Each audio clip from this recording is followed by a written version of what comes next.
Welcome to the show. Really appreciate it. My name is Julio, and welcome to the X-Ray Podcast. Today, our next guest is Anthony Sabio. As you see in the thumbnail, in the beginning of the podcast, he's a veteran, Secret Service, CIA, and now he's running for Congress for District Number 8 in Virginia. Let's bring Anthony to the stream. Let's welcome him real quick. Anthony, how you doing? Hey, how you doing? Thank you for Pretty having good. me today. Hey, it is an honor to have you. I really appreciate it. Anthony, can you give me a little bit of your background? I know we talk about offline a little bit. It seems extensive, but can you give me a quick summary of your background? Yeah, thank you. Well, once again, thank you for having me. And my background is just like anyone else out there. I joined the military when I was young and pretty lost, needing mentors. And then from that, people saw more of me than I saw of myself. And then they pushed me into joining to the Secret Service. And in the Secret Service, I was able to join the Special Operations Division as a SWAT canine handler. And during that time, once again, more mentors saw more of me than I thought of myself and was able to get recruited into the CIA and to a specialized unit designated to go after high value targets across the Middle East during the war on terror. And then from that, I saw what was happening in our country. I saw that our borders were open and ripe with terrorism coming through, and I thought to myself, everything I've done in my life to this point, I did it to fight the war overseas, just like yourself, so our loved ones here could sleep safe at night. And I started seeing something different, something changing. So I decided I need to take a change. I need to come out of federal service, and I went to public sector, and it started with me going into the security field, and I helped build a small company from a mom and pop size into a mid size. And then I decided once again to try to expand myself, to do things more internationally, working against human trafficking and also providing security advising for high value clients. And during that time, someone reached out to me when I was voting in 2022. And I went to vote and went to my polling station like normal people do. And I saw a red tent, I saw a blue tent. And the blue tent had about 15 people there, all volunteers. And the red tent had one person. He was about 80 years old, just sitting there. So I go in, yeah, pass him. He says, "Do you know who you're voting for?" I said, "I know who I'm voting for." I go right in, I do my vote, and I come right back out. And I decided to talk with the gentleman, and he asked me if I was willing to volunteer, and I said yes. And he was part of the Virginia GOP here in Northern Virginia. I said, "Yeah, I'll love to help you guys out." And then he said, "Would you consider running? We have school board races going on." And I said, "You know what? Why not?" So from that, I went to a couple meetings and decided to run for school board in 2023, not thinking it was very political, and my eyes were open how political school board is, especially in Northern Virginia. Uh, I was attacked. I was smeared in many ways, saying that because of my security background, I want to take, black kids and put them in jail. And my rebuttal to that was, well, I have adopted son that's 14. At when I adopted him, he's 22 now, and he is of mixed race, white and black, and he was in the system for 9 years, and I rescued him out of the system. And I said, how can I do that when I'm a foster parent and my adopted son is black? But these are the lies that I was hearing from the very progressive left. We didn't win the election because I live in a very much blue area. But I started seeing a change for common sense and started talking with people, asking me if I will still run, do more. And it led me to this moment in time where I'm looking at what else is left for me to do. And people are reaching out and say, listen, school board may be something that you don't need to be part of. We see something bigger for you. Would you run for Congress? And these are regular people, not the GOP establishment, regular people that I was talking with. And I said, yes, let's do it. And I put a good team together, grassroots, and 18 months out before our election in 2026, we hit the ground running. And now we're seeing a big change in here. And I think the path of victory is very much in our sights, and we're very excited about that. Hey Sabio, now you're talking about politics and now being running for for Congress. What is your top priorities for the people of Virginia, especially in the 8th district? I'll tell you this. When I jumped into politics, I'm not a politician. And the first thing I learned, and having coming from a Christian heart, and I had my personal salvation in 2015, what I learned is I need to listen to people. And I listen to the issues that people are running into. And one, it's safety, first and foremost. And that ties into school safety, it ties into safety in our streets, it ties into the criminal illegal aliens that are plaguing these neighborhoods. And with that, we talk about these neighborhoods, and a lot of them have illegal immigrants sitting there that are not tied to criminal activities. But these criminals, they prey on these people. They prey on their own, and they use them, such as sex trafficking, use for forced labor, the most horrendous things. So first and foremost is making sure our communities are safe, making sure our police have the proper equipment, have the proper training, making sure that we develop more of a neighborhood watch type of policing where we're reporting things going on and working together to combat crime. And second to that, it's going to be our economy. In Northern Virginia, we have a very diverse group of people here. We have about 51% Caucasian, and between the Hispanic and the Asian community, we have about another 37%, 11% Black, African American, and then we got various other segments within that. So it's a very diverse group. And within that diverse group, what we have is a lack of jobs. The 8th district has predominantly been really dealing with jobs coming from the federal government. And now, when you with the downsides of the federal government, which we need to, we all know that our bloated federal government does not provide the services we need, and there's a lot of things that are so much redundancy. So we had to reduce that down. So now I'm looking at what are we going to do as far as strengthening our economy and making sure the 8th district isn't relying just on the federal government, but relying on actual industries. So I have a proposal coming through. We're going to push some bills forward and working with some teams to bring foreign industries over here, such as manufacturing chips, medical supplies, because we saw what happened during COVID. I mean, China owns everything, pharmaceutical, all the pieces that go into the pill, they create over there, the gloves, the mask. We can't have that from national defense. And you know as well as I do, coming from a national defense background, we have to have what they say in the military: beans, bullets, and band-aids, right? So those are national defense things we have to have. We have to have computer chips manufactured here, not in Taiwan, where China could take over at any time. We have to have band-aids. We have to have medicine. We have to have that critical supplies. We have to have the bullets here too. We have to have our military industry built here with those specialized components. And so what I want to do is take these federal workers that have been laid off, that are driven through service, that want to protect the country, bring these industry in, and then now redirect them into these industries. So now they could work on pharmaceuticals, they could work on medical supplies, developing that. They could work on computer chips. And this is what's going to happen. Is going to revitalize Northern Virginia, and it's going to make Northern Virginia strong, not based upon the federal government, but based upon real industries and real jobs.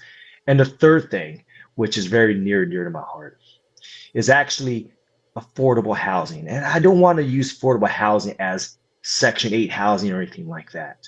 Mhm. What I'm talking about affordable housing is we have to be able to build homes with less red tape, less regulations. We start looking at all the regulation and the red tape that's put in there, it drives the cost of that home in certain areas for that builder to build here and delays everything. So we need to have affordable homes that are built with less red tape that could meet the demand of the people. And I can tell you this, one of the initiatives I want to do is I want to be able to give federal grants towards certain aspects of the economy, people working in certain aspects, such as police departments, nurses, medical people, people in fire department, teachers. We have teachers here that drive an hour just to work in the school district because they can't afford to live in a district. So when you have police officers living in the community, you have fire department living in the community, you have law enforcement teachers living in the community, medical personnel living in the community. It makes a stronger community, and that makes a safer community. So those are the three critical things I want to create. And when we do this, we're going to have a better eighth district. And this is exactly what not Don Byer isn't doing. He's been sitting there for 10 years. He's yet to put one real proposal forward to help the economy, to help the people in Northern Virginia. And all he does is cry about how bad Trump is doing with no real solutions. And I think right now, common sense says we're tired of that. And I'm a common sense candidate. Come in with real solutions, just with that same military mindset that you have. We need to fix things. Hey, Anthony, one question for you. You mentioned that you try to go to the as a board member in your district for the school, board member. How important do you see parental rights in school for parents? That is probably one of the biggest things. On my website, we talk about, putting people for politics and really supporting parental rights. Family has been stripped away from every aspect, from the schools, family traditions, separating people from religion, creating a separation. And our country has, we want to say, there's a separation between church and state, but in reality, the foundation of the United States was built upon Christian values. I mean, it's written in our money. In God we trust. It's written in Congress. When oaths over there in Congress, we give an oath to the Constitution and say, and God's invoked in these things, but yet we want to create the separation. And so the parent rights is probably one of the fundamental reasons why I decided to go into politics. And one, being a parent myself, and now being, surprised I'm a grandparent also, I understand, how important parent rights are. You know, the state has, and especially school, should not be raising our kids. That is left to the parents. And what I told people when I was running was, and these are people from the right and left. Why could I, would I support people having taken their kids to drag show, whatever? Me personally, no. But what I said, I have to balance things out. Personally, as a Christian, I wouldn't do that. But as a Christian, also, it's not my place to judge other people. And two, in the Constitution, everyone has rights. So if I say to a parent, parent has rights, if that parent decides they want to take their kids to a drag show, as long as nothing's illegal happening, that's their right. But that should not be forced upon. And I think that's a common sense attitude. Now, that doesn't go well with people in my party that are very far right. But see, I never lived my life like that. I never lived my life based upon what is the going sentiment of the majority class. I live my life based on values that I learned, values that I hold near and dear to my heart, and values that creates this integrity that I have. That if I say something, that's how it is. And what I believe is the Constitution gives you right for you and I to live our life how we deem fit, as long as it's not impeding on others, and as long as you're not doing anything illegal. You have that right. I may not agree with it, but it's not my place to judge on that portion. And as a Christian, it's not my place to change people and how they view things. Only God and God Himself could do that. It's my place to give a Christian heart out to people. And from that, just be supportive of whatever they do, and then live a Christian life. And by example of myself, hopefully things can change. And I think right now our society is so torn because Everyone wants to tell everyone how to live their life. You should do this, you should do that. I want to get back to the wonderful times. I think back to the '80s, and this really resonates with us being Gen X and so on. The '80s, everyone was just happy. I mean, we had issues, Yeah. but the amount of racism that's putting and polarization is being put in your face just wasn't there, unless I missed something. But it wasn't there. We've created through social media this polarization, this separation between the two. And also, we created through social media this judgment attitude. If you're acting a certain way, you're wrong. As opposed to just, hey, listen, live your life. As long as you're not hurting anybody and you're not doing anything illegal, you're fine with me in my book. Right. I wanna talk about a little bit of national security. Like you Yeah. you work against terrorists overseas, but now you mentioned you seen the border open for 4 years, and we had the worst invasion that we ever seen in our lifetime. I mean, we have over 10 million, 50 million people crossing our border through the DHS, through the BPC, border agency. Those, they were tracked. Not talking about the one that went around the corner and never got screened. And I talked to JJ Carroll about it, and he's told me like the numbers probably be up to the 20 million people Yes. Yes. that cross our borders. And we had PLA, possibly or allegedly PLA soldiers coming in, over 100,000 of them, between the ages and 18 to 45 years old, single male, no families, coming through our borders. And he showed me pictures of it, which is concern to me, because you and I know they not coming over here to work as Hmm. cutting your grass, or picking food, or building houses. I mean, they just disappeared. They Yeah. know where they're missing.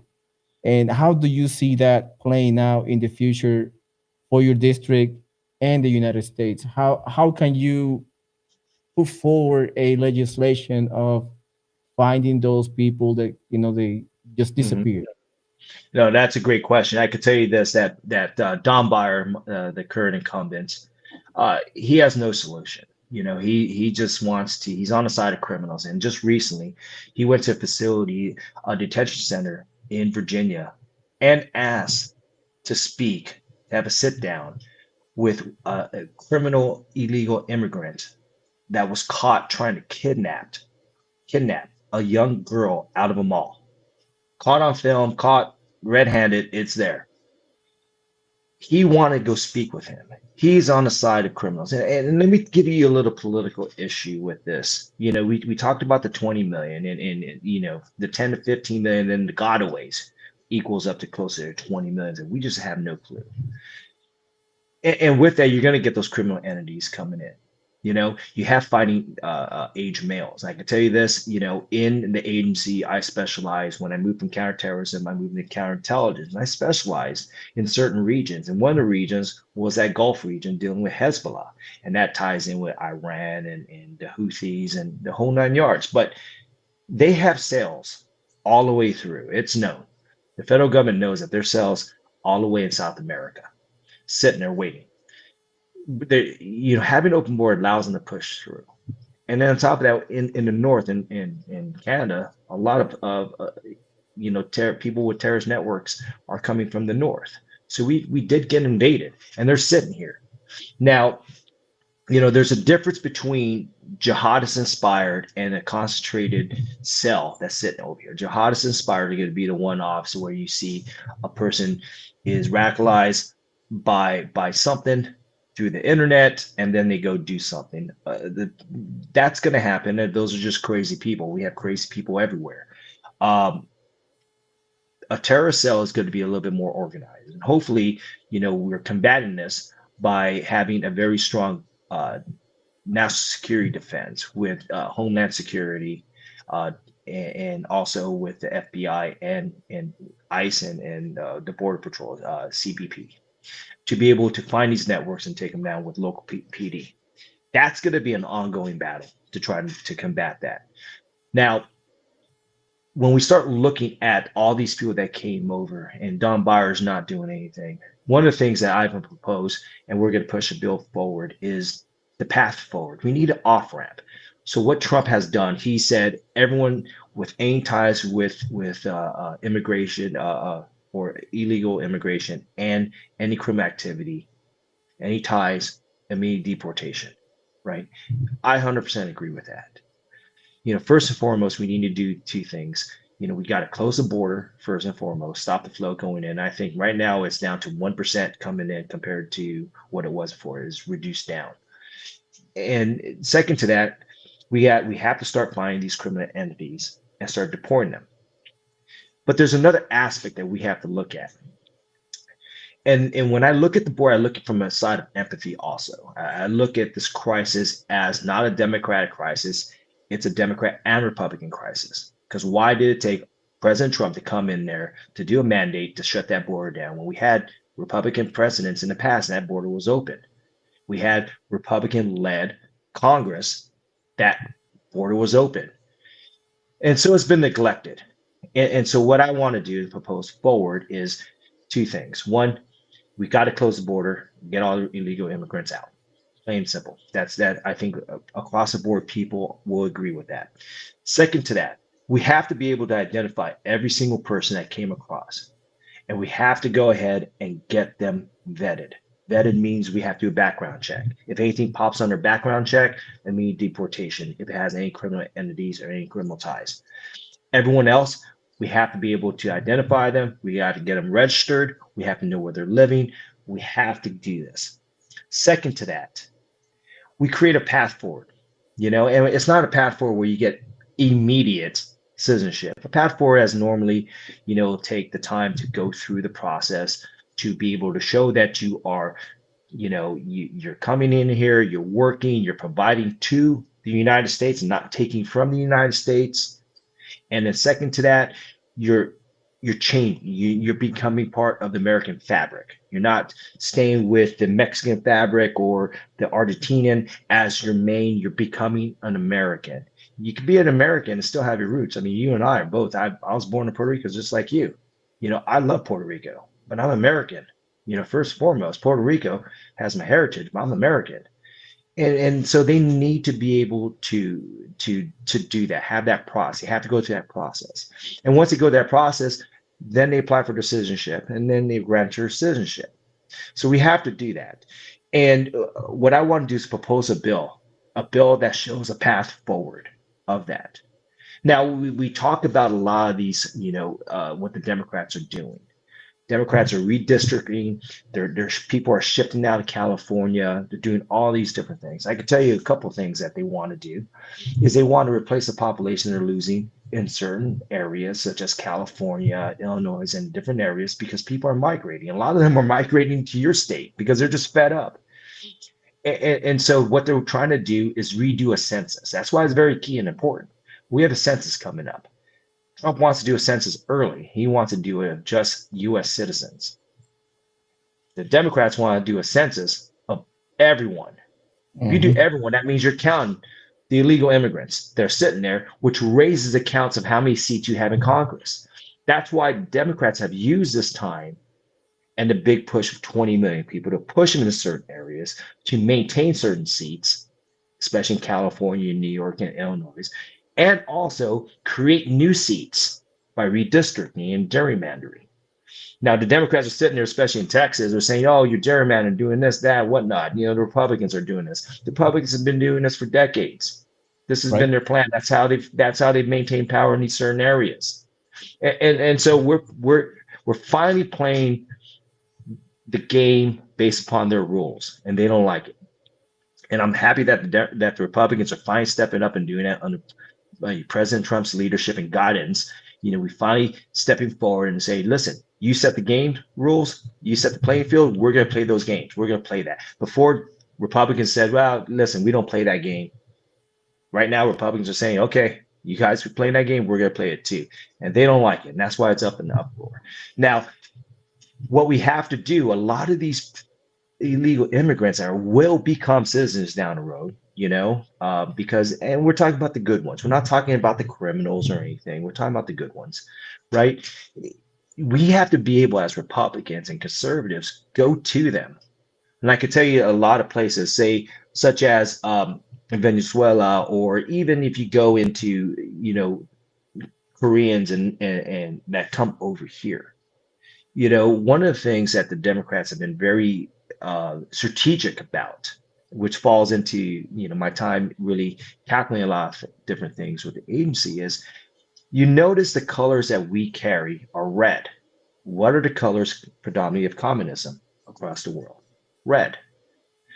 The word democracy, when people invoke that overseas, democracy equals freedom overseas. And I learned this working overseas and spending over 1,500 days overseas. When you come over here, you see the Democrats blue, which is freedom in their eyes, psychologically, and the word Democrat, which equals democracy. So, of course, they're going to lean towards that way. And this was strategic that the Democrats did before, I believe in the 70s, before then, every election cycle for president, it used to flip flop colors. The Republicans have blue, Democrats have red. The next election cycle, it'll flip. The media changed that predominantly and said, okay, Republicans, you're staying red. Now we allowed that to happen because we didn't think, far beyond what's the consequences of this. But the Democrats are capturing the people that are turning into U.S. citizens early in the stage and saying, please come with us. We are the ones you want to go with. They're bad. And these immigrants that are gaining their citizenship really don't understand the political landscape. I mean, how many Americans really understand this type of political, detail?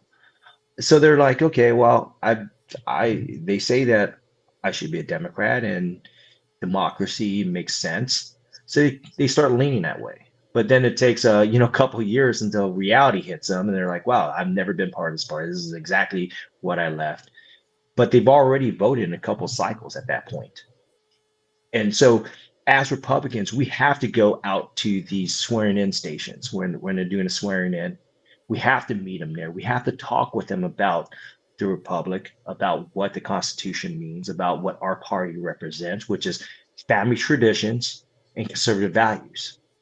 And every single person that's migrated over here looking for a better life, they're not part of any criminal entity, are looking for those two things. They have strong family traditions because they want to do better, especially for their family, opportunities. And second, they have strong convictions. A lot of them have strong convictions as a Catholic or a Christian, and they sit right with our party. And we're just not doing that. And hopefully, through podcasts like yourself and other representatives of the GOP and other candidates, will say, hey, let's go out to these areas and let's go talk with the people. Absolutely. I mean, we have seen the shift from in the last 8 years. More Hispanics has have flipped from Democrat to Mhm. Republican once they see the pattern of uh, not having common sense and basically violating the rights or the fundamental belief of the Hispanic people, which is pretty much 90% conservative. All Hispanics are most likely conservative in their core, not communist. If they live in communism from Cuba or Venezuela, they're coming over here, the good people, they do understand the language that the left is using. And they basically raising their voices and alarming people like, hey, we heard that 1960s from Cuba, all these social justice, all these, socially run grocery stores, which is in Mhm. Kansas, fail miserably. And now you see in New York, Saram Mandani want to do the same thing in New York. And we've seen this movement of people not realizing what are they following, because Mhm. they paint everything so beautifully and they lie to their faces, but people do not realize it because they never lived under communism in their life. And Exactly. that is a big trouble that people do not understand, that if you come from a communist country, you realize, the language, but if you don't, you basically you are naive on on their real intention Yeah. of taking over. Or I want to take your opinion of especially Saram Mandani in New York, and basically, hopefully, he's not the guinea pig of running New York probably to the ground if he wins. And he's leading the poll right now, by the way. And Yeah. I'm appalled of like I think New York is cooked and they don't even know it if they voted for Yeah. this guy. But we've seen a lot of pushback. I mean, you've probably seen the news. A lot of people like pushing back, Mhm. especially conservative, and some other people are leaving the states already. What is your opinion on Sohran Mandani policy of whatever he's proposing? I tell you this, it breaks my heart because the biggest Puerto Rican community outside of Puerto Rico, it sits right there in New York City, Right. and that's our brethrens right there that are allowing this to happen. And so we started looking at Zoran Mandani and his socialist movement that he wants to do. Everything sounds good when he starts saying, "Hey, everyone gets the buses are free. The government's going to take care of all the grocery stores. We don't want the police to be as aggressive. We want more of the police to take a step back, and we need to have more socialists or social workers coming in. We need to think of things in for criminals as they just need to be rehabilitated.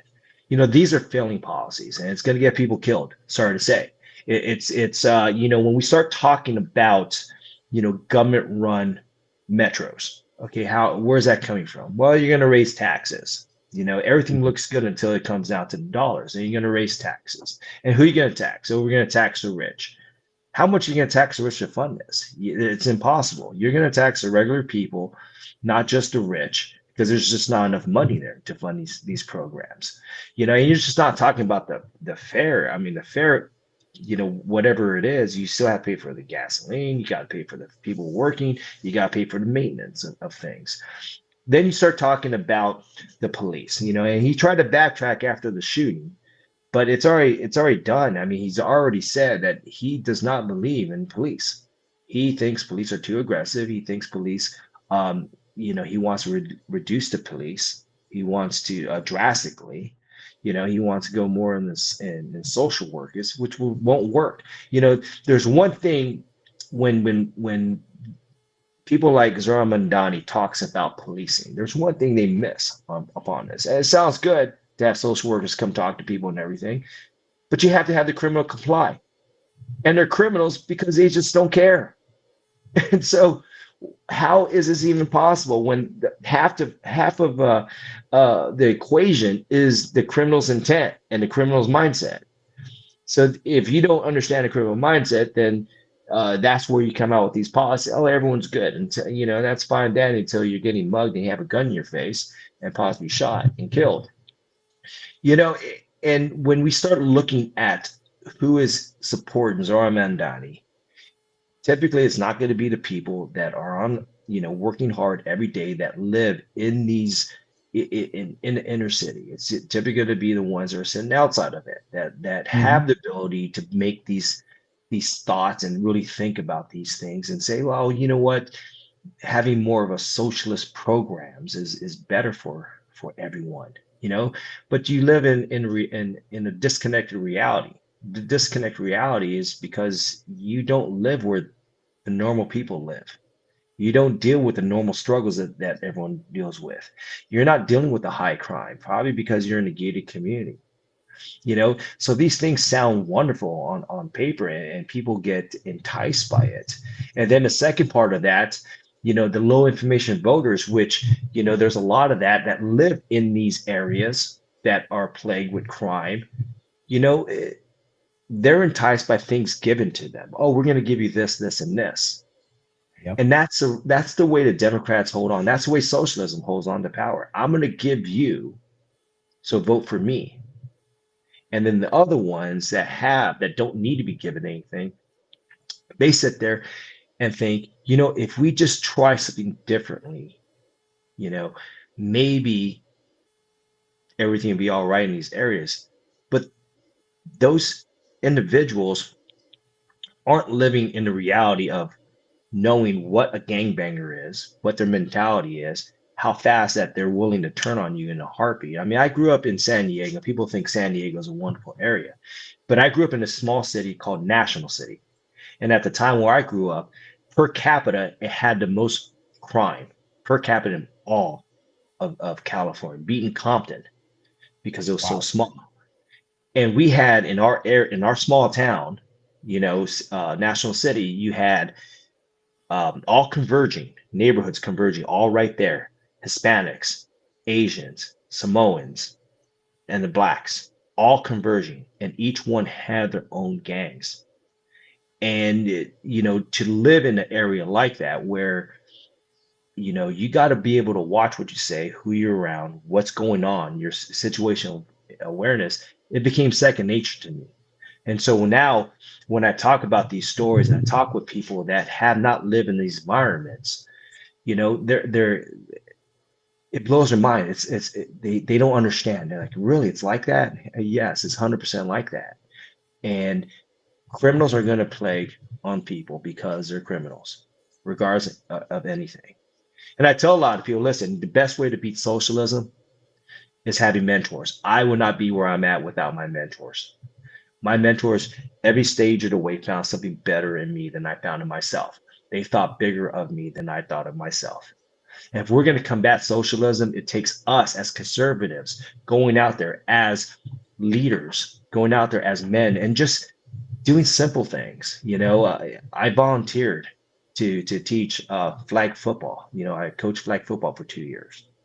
So that impact I was having on those 8 young men playing flag football are lasting effects. That's going to guide them in certain directions. And that's what we got to do. Socialism will end if we stand together and become closer as a community. And sorry to say, New York is the way the polls are showing. I don't think New York is going to go well. I think they're going to move into that direction. I think they're going to have years upon years of increased crime. You're going to go years upon years of issues with the food, with the groceries. You're going to have, you know,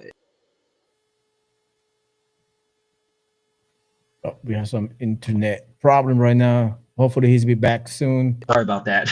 No, you're Had good. something You're coming good. in. You're good. So I think New York is really going to go and do a backward slide. And sorry to say that me being Puerto Rican descent, we have a lot of brothers and sisters up there that are just going to be dealing with the heartaches of all that. Yeah, absolutely. I totally agree with you. And the same, it's the same sentiment that I have. If you see in Hello? politics in Puerto Rico, they do the same thing. In Puerto Rico, the socialism and communism is, I will say, now in the open. In Puerto Rico, it's always has been, always promising people, giving people, free stuff and all the stuff. But now we are moving to. My next question for you is, what are your thoughts on Donald Trump uh, policing? Hold on, he left real quick. We're gonna have him back soon. Sorry for the inconvenience. I really appreciate it. You guys, thank you for watching. Please chime in on your comments. Drop your comments down below. Let us know if you have any question for Anthony, Sabio. Anthony, just recapping real quick on what are your thoughts on Donald Trump uh, calling for emergency powers and basically taking over Washington D.C. With the police doing the cleanup, doing what they have to do to lower the rate because the crime rate was very high. The homicide rate was like a 14%, Oh, which it's is which is insane. Like people don't realize it. Like even 5% is crazy. Just imagine 14. What are your thoughts on that? Like that would be. Do you think that would be the blueprint for other states to follow and basically clean up their cities? I think it is. First and foremost, we have to protect the citizens, and we got to reduce the crime. And we have weak politicians. When you got weak judges and you got weak prosecutors, crime runs rapid. And I feel sorry for all the Metropolitan Police Department officers because they're put in a bad situation. Now, I can tell you this. I 100% agree what Donald Trump doing. He's well within his legal authority to do this. They talk about Washington D.C. as being, they want to become a state and they need, they have freedoms in there. Washington D.C. has never been intended for that. Washington D.C. was originally two parts of Virginia and also Maryland. Virginia got back the land in 18, I believe 1840. The land was given back, and that's actually what the eighth district was. The eighth district where I'm running was originally part of DC. DC was intended to be about 6 to 10 square miles, federally controlled. The other portion was there was is part of Maryland. Mhm. And now what since it's part of DC, it's a federal controlled area. The United States president has federal control to ensure the safety of its citizens there. And taking a step further with that, what Donald Trump is doing is using all assets to combat crime.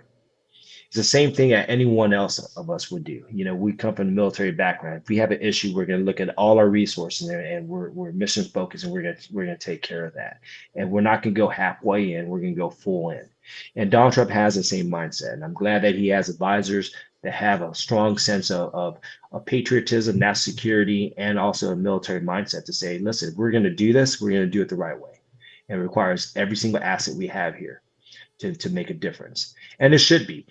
It's embarrassing that, our national capital, tourists come in and they're afraid to get robbed. They're afraid, to even visit the national mall and the parks because of what happens, you know? And so the Democrats want to fight and say that, this is Donald Trump's way of taking over cities. It's not. It's Donald Trump's way of making cities safer. If the Democrats can't do it, which is DC has been ran by Democrats for as long as I remember, then we need to do something about it. And it's for the safety of the people, first and foremost. And I think this is a blueprint going forward. Is he going to be able to do it in cities like LA or Chicago? It's going to be harder. There's he doesn't have the same type of authority in those areas because those are ran by the states. But here in DC, you can show the blueprint, and hopefully, we get good people, good mayors out there that say, "Hey, we're going to do the same thing. I'm going to work with the federal government. I'm going to work with, the state to be able to clean my city up and do the same thing." And we need to. It takes one city at a time, one neighborhood at a time. And I applaud him for taking these steps, and I applaud people that are standing with law enforcement on this. And the agitators are out there. They're all paid agitators. You go look at what's happening on TV and all the protests. Paid agitators. I will tell you this: predominantly DC is African American. How many African Americans are protesting? You No. know, when you got 90% African Americans in DC, there should be that coalition of protesters should be 90% African Americans. And it simply isn't because they're bussed in. They live somewhere else. They live in the suburbs of Maryland, Virginia, all surrounding areas, and they're bussed in to be able to do this. It is insane. Now that we're talking about security in Washington D.C.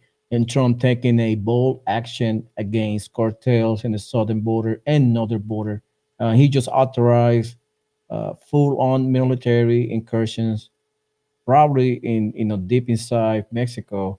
Yep. And they're working the details on that right now. How do you see like Trump?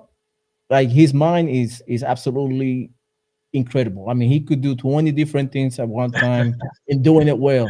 And me being a man, if I do two things right at the same time, is amazing to me. But he's able to do Washington D.C., manage economy, manage national security, and also external affairs. How do you see Donald Trump basically taking the fight back to the cartels, which is amazing that he's doing it in the first time in history because other president has also quote unquote promote war against cartels, but they never done anything about it. Yeah, yeah. The difference between Donald Trump and other presidents that I see is He says what he's going to do. And I think right now, the public loves that about him, and they're tired of seeing, politicians say words and do no action, or they say words and it takes about, half their administration before they do anything. Mhm. The war against the cartels right now is a war that everyone in the military wanted to happen for the longest time. You know, we have great assets that have been honed in during our years fighting in the war against terrorism. And that war against terrorism was to protect the homeland. There's a war we all know with the drug cartels, fentanyl coming across, millions of pills coming across, killing young innocent people. You know, we got sex trafficking coming across. Because when you tie in sex trafficking and forced labor ties in with drugs, it all comes in the same thing. So it's attacking our homeland. It's killing our people. We have more deaths than we had across, a span of 10 years, if we're just talking about against a true war on terrorism, that's, 9/11 and everything. There's more deaths happening from the cartels in comparison to all the bombings and everything that's ever happened. And finally, we're taking a stand. And I think a lot of military personnel, you know, really want to protect the homeland, and they're chomping at the bit to go out there and do, the work that they're trained to go do, which is fight people that are trying to hurt Americans. And I applaud him for doing that. I applaud Pete Hegseth for pushing forward with this initiative, and then working in conjunction with the Border Patrol to be able to do these things. And I think we're going to see great things, coming from this. The problem also we also see is retaliation.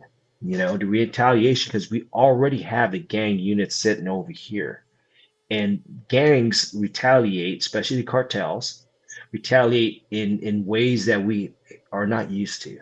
They will Mm. target your kids. They will target, your family, and that's why it's imperative that these federal law enforcement officers have their face covered, because they're behind that shield, that badge they're carrying to the um, combat the cartels, the criminal entities, is a family hoping that they come home at night, family that they're protecting, neighbors that they're protecting. And so two things: we got to protect the identity of the people that we're putting on the front line, because we understand the retaliatory ways of the cartel. And two, that also goes to our service members going across. The good thing about our service members is, in special operations, they've been trained.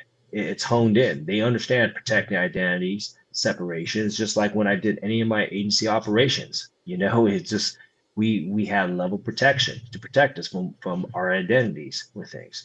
So it's critical that we do that. We send our warfighters out there to do, the work that we need them to do to protect us in our neighborhood. We have to be able to protect them. And what the Democrats are doing with the ICE agents, telling them to pull the mask out, doxing them. You may think you're just doxing them to try to stop them from doing their job, but in reality, what you're doing is also giving intel to the cartels to make an example. And that's what they want to do. Make one example by doing something to a federal officer or military special operations personnel's family, in hopes to have them stop, where the people doing the work on the ground are going to be like, I really don't want to do this because I'm afraid for my family. And they don't see the ramifications of this. They think it's all right. They think, oh well, there's no harm in that, but they don't see deeper than that, because they don't live, like I said, in the reality where we grew up, or where we operated in, where we're actually dealing with criminals, dealing with that mindset, and understanding that once you start taking those billions of dollars away from them, you know and hitting their pocketbooks, they're going to come back at you hard. Yeah. And we need to protect them. We need to make sure that they have all the resources to be protected. And when I win the seat and I'm sitting in Congress, I will make sure that we push uh, bills forward to protect our federal officers, protect our military personnel that are fighting against the cartels, fighting against these criminal entities. to make sure that it's on par with what we do and how we protect them against Al Qaeda or ISIS or any one of the other terrorist networks in the Middle East or across the globe. Absolutely, and I really appreciate your thoughts on that. Uh, Anthony, thank you so much. Thank you for your time. I know you're really busy. If you are kind enough, the people are watching right now. If you're watching this later, this is his official page right here. Yes, You see official page. You can go ahead and look it up, browse it. You got more information about it. You know, you got his visions, his volunteer, donation, media, and all that good stuff.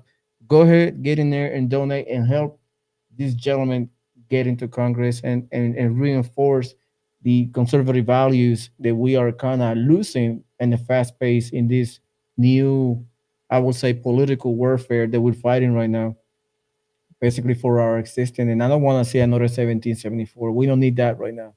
We yeah, need just to move forward as a, I would say as a unit because I was in a unit, but I would say as a country, we need to move forward and get, be better and economically, socially, and spiritually, and coming out of this at the other end unscathed and united like we used to be 20 years ago before yes, I agree. 9/11. You know, before 9/11 happened, everything was fine.